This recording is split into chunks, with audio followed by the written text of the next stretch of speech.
আদালত রায় দিয়েছে। আমরা ট্রাইব্যুনালের রায়কে স্বাগত জানিয়েছি, কিন্তু আমরা আজকে রাজপথে নেমেছি যে এই রায় যাতে অবিলম্বে অতি দ্রুততার সহিত কার্যকর করা হয়। কারণ রায় কার্যকরের মধ্য দিয়ে বাংলাদেশের মানুষ ইনসাফ পাবে। শেখ হাসিনার এই রায় কোন রাজনৈতিক প্রতিশোধ নয়। শেখ হাসিনার এই রায় বাংলাদেশের মুসলিম জাতির জনগণের প্রতি ন্যায় বিচার। আমরা সেই ন্যায় বিচারের জন্য জুলাই আগস্টে রাজপথে নেমেছিলাম। ফলে শেখ হাসিনাকে দেশে ফিরিয়ে আনতে যত ধরনের কূটনৈতিক রাজনৈতিক তৎপরতা করা প্রয়োজন, এই অন্তর্বর্তী সরকার সেই তৎপরতা শুরু করবে বলে আমরা আশা করছি। আমরা দেখতে পাচ্ছি যে নির্বাচনকে সামনে রেখে রাজনৈতিক দলগুলো নানা ধরনের তৎপরতা শুরু হয়েছে। আমরা আহ্বান জানাবো বাংলাদেশের মানুষের সাথে জুলাই গণঅভ্যুত্থানের সাথে প্রতারণা করে কেউ বিচারের ব্যাপারে আপোষ করবেন না, তাহলে বাংলাদেশের জনগণ আপনাদের কোনোদিনই ক্ষমা করবে না। আমরা আজকে সুস্পষ্টভাবে তিনটি দাবি নিয়ে রাজপথে নেমেছি। প্রথমত, শেখ হাসিনাকে দেশে ফিরিয়ে এনে দ্রুত রায় কার্যকর করতে হবে। দ্বিতীয়ত, শুধু শেখ হাসিনা নয়, দল হিসেবে আওয়ামী লীগের বিচার নিশ্চিত করতে হবে এবং জাতীয় পার্টি সহ আওয়ামী লীগের সহযোগী যেই দলগুলো রয়েছিল তারাও সবার অপরাধী এবং তাদেরকে বিচারের আওতায় আনতে হবে। আমরা দেখতে পাচ্ছি জাতীয় পার্টির নামে আওয়ামী লীগ পুনর্বাসনের ষড়যন্ত্র এবং পরিকল্পনা চলছে। 5ই আগস্টের পরে অন্তর্বর্তী সরকারের উদ্যোগে যে ঐক্যমত্য কমিশন প্রতিষ্ঠা হয়েছিল, সেই ঐক্যমত্য কমিশনের কোথাও জাতীয় পার্টিকে ডাকা হয় নাই। নির্বাচন কমিশনের সংলাপে জাতীয় পার্টি এবং 14 দলকে কোথাও ডাকা হয় নাই। তাহলে কোন বেসিসে তারা নির্বাচনে অংশগ্রহণ করবে? জুলাই সনদের কোথাও জাতীয় পার্টিকে ডাকা হয় নাই, কিন্তু নির্বাচনে নাকি জাতীয় পার্টিকে ডাকা হবে। এটা একটা চক্রান্ত এবং ষড়যন্ত্র। এই ষড়যন্ত্রের বিরুদ্ধে এনসিপি মাথা থাকবে।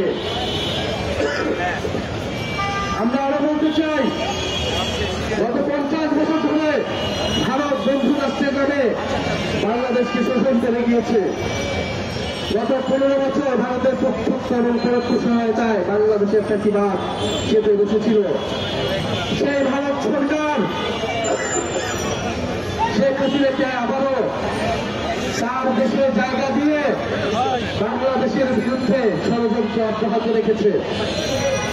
ভারত সরকারের প্রতি আমাদের আহ্বান থাকবে, যদি বাংলাদেশের সাথে সত্যিকার অর্থে সম্পর্ক করতে চান, যদি চান বাংলাদেশের জনগণ আপনাদের প্রতি সুসম্পর্ক বজায় রাখবে, তাহলে অবিলম্বে শেখ হাসিনাকে দেশে পাঠানোর ব্যবস্থা করুন। ভারত বাংলাদেশ প্রত্যাবর্তন চুক্তি হিসেবে বাংলাদেশে মানবতা বিরোধী অপরাধীকে বাংলাদেশ সরকার চাইতে পারে এবং ভারত সেখানে বাধা দিতে পারে না।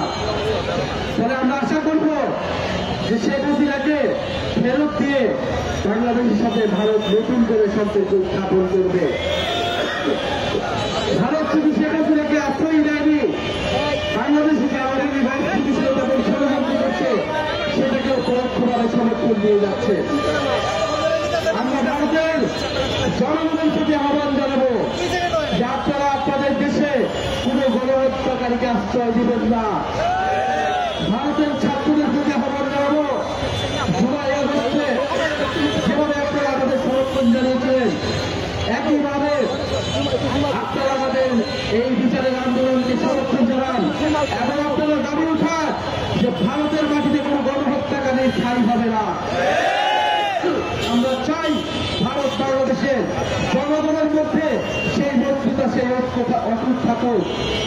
প্রিয় সংগ্রামী বন্ধুগণ, বাংলাদেশে গত 16 বছর ধরে যে খুন হয়েছে, মানবতা বিরোধী অপরাধ হয়েছে, তার বিচার যাতে অব্যাহত থাকে। শেখ হাসিনা সহ যে সকল পুলিশ এবং সন্ত্রাসীরা জুলাই আগস্টে গুলি চালিয়েছে তাদের বিচার যেটা অব্যাহত থাকে, এই ট্রাইব্যুনাল এবং বিচারের কোনো কার্যক্রমে যাতে বাধা তৈরি না হয়, নির্বাচনের পরেও যাতে এই সকল বিচার অব্যাহত থাকে, সেই প্রতিশ্রুতি অন্তর্বর্তী সরকার সহ সকল রাজনৈতিক দলগুলোকে নির্বাচনের আগে দিতে হবে। আমরা শহীদ পরিবারদের কাছে, জুলাই আহত যোদ্ধাদের কাছে প্রতিশ্রুতিবদ্ধ, বাংলাদেশের সংস্কার এবং বিচারের মাধ্যমে আমরা গণতন্ত্রের পথ উত্তোলন করব। সংস্কারের নামে, জুলাই সনদের নামে ফ্যাসিবাদ বিরোধী দলগুলো এই জুলাই সনদকে তাদের রাজনৈতিক দল কষাকষির হাতিয়ারে পরিণত করেছে। আমরা বলবো অন্তত বিচারকে আপনারা কলুষিত করবেন না, আপনারা ভারতের সাথে আপোষ করবেন না। এই সরকার যাতে কঠোর থাকে এবং বাংলাদেশের জনগণ যাতে রাজপথে এই বিচারের রায় কার্যকর না হওয়া পর্যন্ত তাদের সর্ববিরুদ্ধে রাখে, সেই আহ্বান আমরা জানাচ্ছি। আজকে যারা উপস্থিত হয়েছেন, জাতীয় নাগরিক পার্টি সহ জাতীয় নাগরিক পার্টি ঢাকা মহানগর উত্তর দক্ষিণ, জাতীয় ছাত্র শক্তি, যুব শক্তি এবং শ্রমিক শক্তি ঢাকা মহানগরের এবং নারী শক্তির ঢাকা মহানগরের যারা নেতৃবৃন্দ এবং জাতীয় ছাত্র শক্তির বিভিন্ন ক্যাম্পাসের নেতৃবৃন্দ এবং কর্মীরা যারা উপস্থিত হয়েছেন, তাদেরকে ধন্যবাদ জানাচ্ছি। জাতীয় নাগরিক পার্টির রাজপথের এই লড়াই সংগ্রাম অব্যাহত থাকবে। আমরা নির্বাচনে অংশগ্রহণ করব, কিন্তু বিচার সংস্কারের প্রশ্নে জাতীয় নাগরিক পার্টি আপোষ থাকবে এবং এইখানে আপোষহীন থাকবে এবং যারা আপোষ করবে যে সকল রাজনৈতিক দল, তাদের বিরুদ্ধে এনসিপির কঠোর অবস্থান থাকবে। ইনকিলাব জিন্দাবাদ, এনসিপি জিন্দাবাদ।